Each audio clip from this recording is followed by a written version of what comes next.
Picture this. It's the late 1960s in Northern California.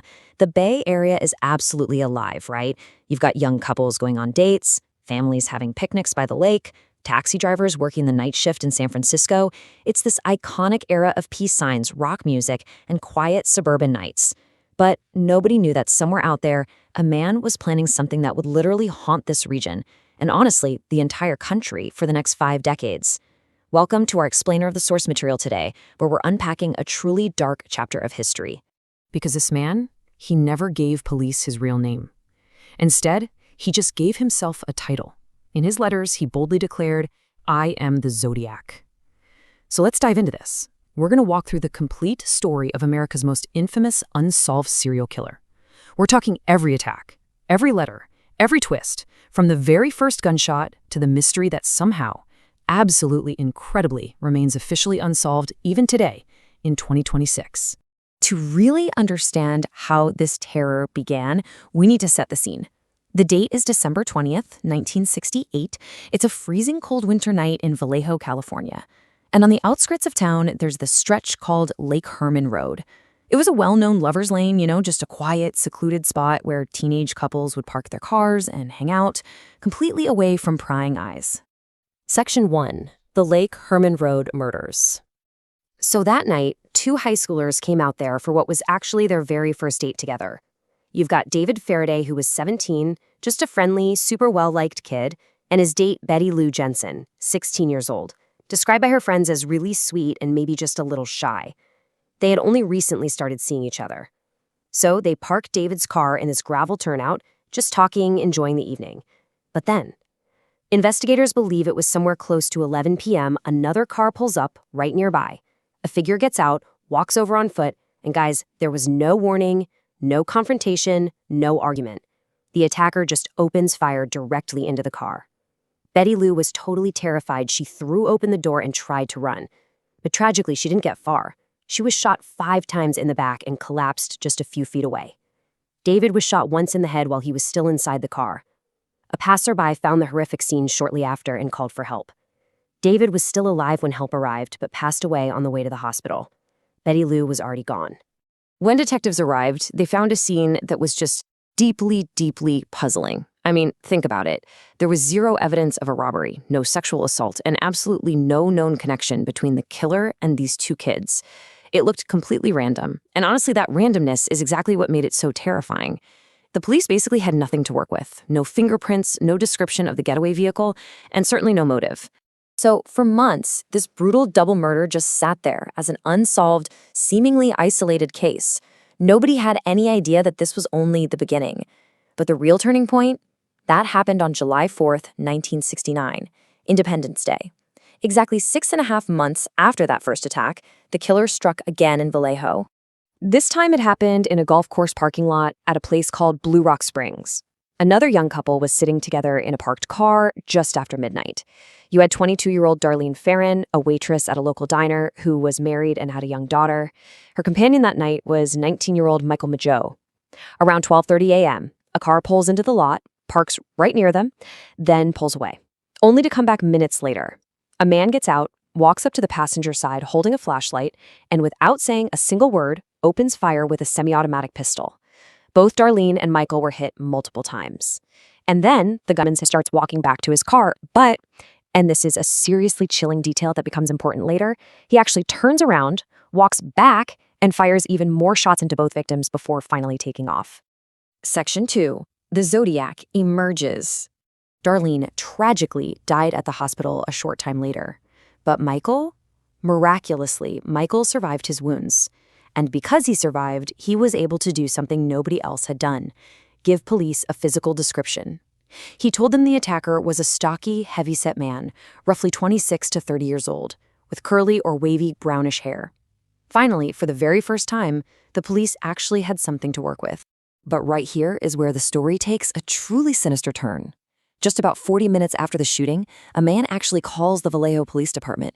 He calmly reports the shooting himself, but then he goes a massive step further. He states that he was also responsible for the murder near Lake Herman Road 7 months earlier. The police trace the call, and get this. It came from a phone booth located incredibly close to the police station itself. By the time officers rushed over, the caller was long gone. But that call was the first rock-solid confirmation that both of these attacks were connected. They were carried out by the exact same person. Then, roughly 3 weeks after the Blue Rock Springs shooting, on August 1, 1969, the killer escalated his twisted psychological game. 3 major Bay Area newspapers, the Vallejo Times-Herald, the San Francisco Chronicle, and the San Francisco Examiner, each received a letter in the mail. And these letters were nearly identical. In them, the writer casually described details of both the December and July attacks that had never been released to the public. We're talking details only the true killer could have possibly known. That instantly validated these letters to the investigators. But here's where it gets even weirder, because each letter also included something highly unusual: 1/3 of a 408-symbol cipher. It was this massive, complex puzzle built from strange invented characters, kind of looking like a weird mix of astrological signs, semaphore flags, and random letters.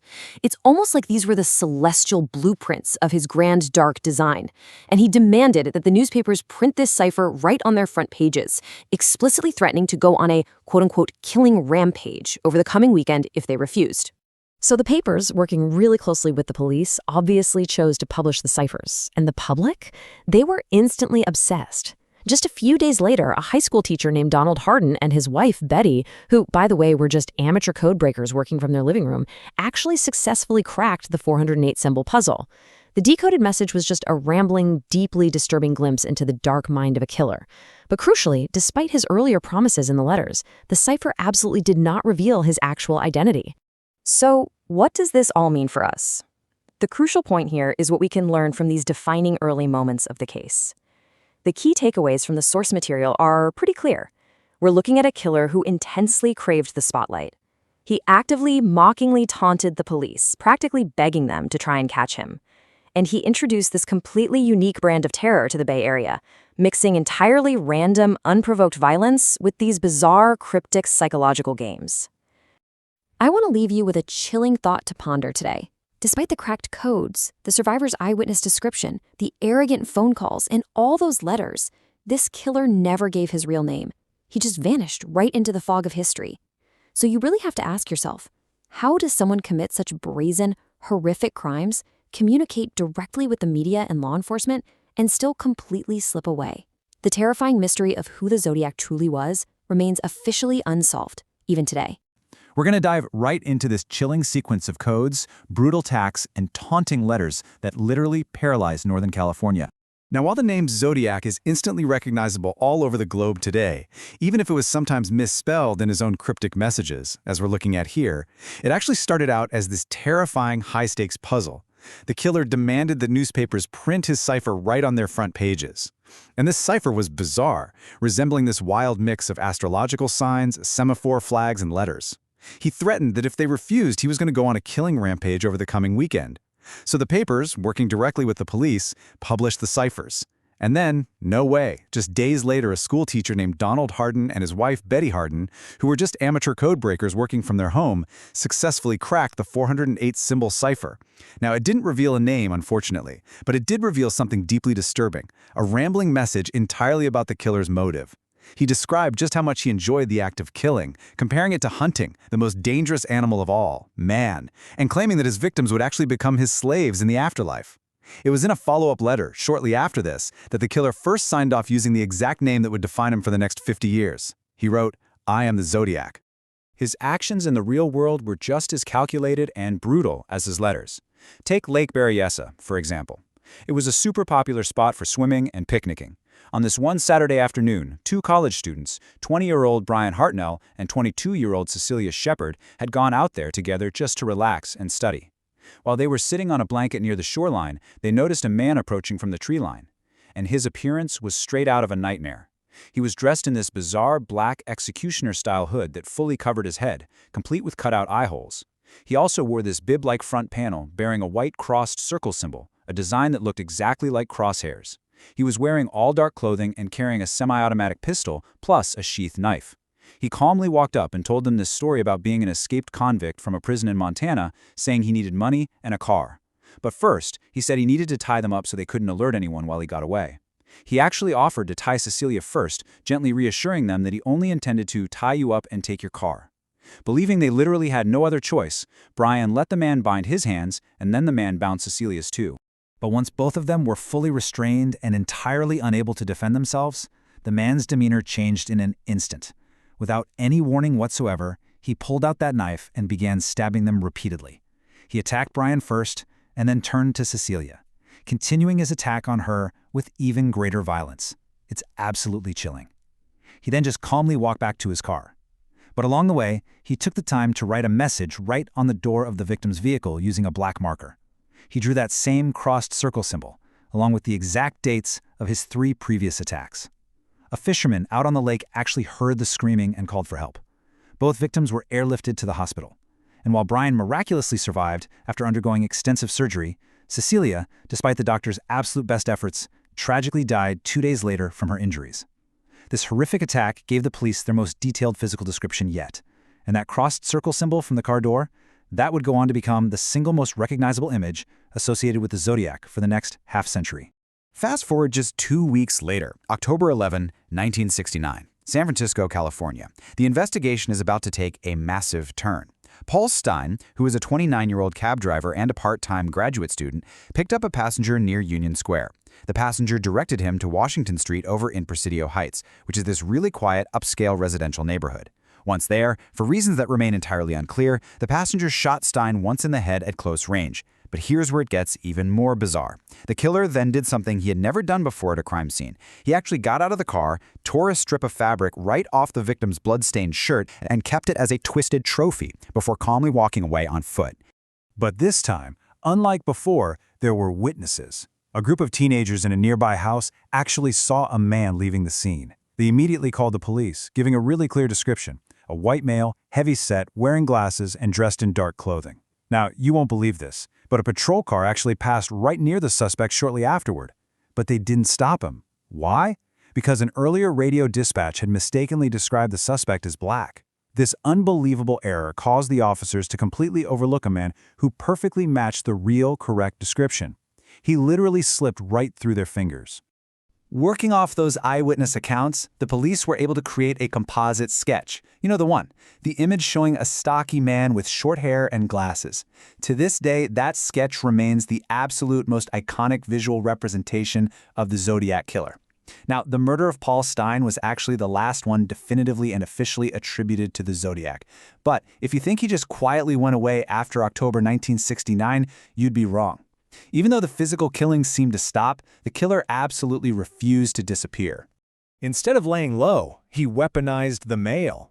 Over the following years, he sent a steady stream of letters to newspapers, with every single one meticulously designed to torment the police and absolutely terrify the public. In these letters, he outright claimed responsibility for the Presidio Heights taxi murder, and to prove it, he included details only the killer would know, like that torn piece of shirt fabric he took, putting it right there in the envelope as proof. In late 1969, he sent this chilling card that included another cipher, this one 340 characters long, blatantly boasting that the police will never catch me because he was just too clever. He even wrote a terrifying letter threatening to attack a school bus and shoot children as they got off. It's pure psychological warfare. The Zodiac built an incredibly dark blueprint of terror that has fascinated and horrified us for over 50 years. But after all the codes, all the taunts, all the evidence, it still leaves us with the ultimate question. Who was the real man hiding behind the cipher? So you see this title, Celestial Blueprints of the Zodiac. It sounds kind of abstract, right? Almost artistic. But it actually points straight to the twisted, cosmic delusions of a very real, very dangerous phantom. We're talking about the Zodiac Killer. This was a guy whose reign of terror caused such a profound, widespread panic in the Bay Area that they literally had armed patrols riding along on public buses for weeks. Now, looking at our source material for today, the excerpt we're focusing on consists of exactly one word. Just one. And honestly, that solitary focus, it perfectly mirrors his reign of terror. He operated completely alone, just a single terrifying force that somehow managed to paralyze an entire region. Now, he famously claimed in his letters that his total victim count was way, way higher. At one point, he was actually bragging that he'd killed 37 people. But in reality, investigators were only ever able to definitively link him to 7 attacks and 5 deaths. You see, his primary method of inflicting terror wasn't just the physical violence. it was his communication. He was constantly sending these letters to the press and the police. I mean, he was even taunting the lead investigator, Dave Toschi of the San Francisco Police Department, directly by name. He'd openly mock their lack of progress, hiding behind these bizarre, intentional misspellings and incredibly complex cryptographic codes. And these letters, they just kept coming sporadically through the early 70s. His last confirmed communication actually came in 1974. He referenced the movie The Exorcist in a way that made it seem like he'd just gone out to see it. And then, nothing. After that letter, the trail just went completely silent. So, over the decades, literally thousands of tips have poured in. Investigators have chased down hundreds of possible suspects, but there's always been one guy who consistently stood out as the #1 suspect for a lot of people. His name was Arthur Lee Allen. He was a Vallejo resident, and he was actually reported to the police by an acquaintance who just found his behavior incredibly suspicious. And, looking closer, Allen had this history of concerning behavior, he owned weapons that were really similar to the ones used in the attacks, and he even reportedly wore the exact brand of watch that the Zodiac referenced in one of his letters. So, investigators actually searched his home and trailer in 1991, but they found absolutely no definitive physical evidence tying him to the crimes. DNA testing years later on the envelopes, it didn't match Allen, and he passed away in 1992 without ever being charged. But let's go back to those letters for a second, because the typographical anomalies and weird misspellings are really just the tip of the iceberg when it came to his psychological games. His most infamous legacy, for sure, is his complex codes. Think about this. For over 51 years, the 340-character cipher he sent in 1969 remained entirely unsolved. It baffled amateur codebreakers, professional cryptographers, even the FBI and the NSA. Nobody could crack it.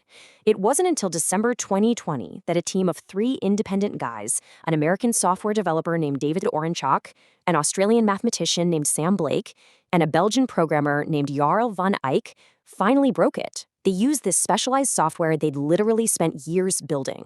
And when that cipher was finally broken, everyone expected this massive revelation, right? Like maybe a name or a clear-cut confession to match this grand mythology he'd built around himself. But instead, the decoded message was just another delusional taunt. The killer basically expressed complete indifference toward being caught. He said he wasn't afraid of the gas chamber because it would just send him to paradise faster. He even claimed he now had enough slaves to work for him in the afterlife. So while breaking the code was hailed as this unbelievable cryptographic achievement that got the whole world talking again, it unfortunately gave us 0 actionable clues to who he actually was. And honestly, that's just been the consistent, repeating pattern of the Zodiac mystery. Just like the repeated misspellings we see in his texts, it's a cycle of intense scrutiny that just leads straight into frustrating dead ends. Other names have definitely popped up over the years. There was a guy named Richard Gaikowski, and more recently, if you've seen some of the independent documentaries, a suspect named Gary Francis Post. Back in 2021, a group of amateur investigators actually publicly named Post, and it caused a massive media frenzy. But despite all those claims, both the San Francisco Police Department and the FBI stepped in and confirmed that, nope, the case is officially still open and unsolved. And again, no charges were ever filed against Post either. So, where does that leave us today? Well, the modern blueprint for solving these kinds of decades-old cold cases relies heavily on forensic genetic genealogy. This is the exact same groundbreaking technology that finally caught the Golden State Killer. And yes, investigators have absolutely been applying these advanced DNA techniques to the Zodiac evidence in recent years. But as of 2026, there hasn't been a single confirmed match publicly announced. The case just keeps attracting new documentaries, new books, podcasts, and amateur sleuths every single year. Everybody wants to be the one who finally cracks it. But even with all this modern DNA tech and literal decades of dedicated non-stop investigation, the identity of the man who called himself Zodiac is still one of the most enduring unsolved mysteries in American criminal history. He killed at least 5 people that we know of. He taunted the police for years, hiding behind letters and cryptic codes. And then, one day, he just simply stopped talking. No arrest, no trial, no name. Was he caught for something else under a different identity? Did he just pass away quietly, taking his secret to the grave? Or is it possible he's still out there somewhere, an old man now, who just got away with the whole shebang? Nobody knows. And maybe that's exactly why, more than a half a century later, the Zodiac Killer still sends a chill down the spine of anyone who hears his story. If you found this explainer fascinating, don't forget to like and subscribe for more real unsolved mysteries.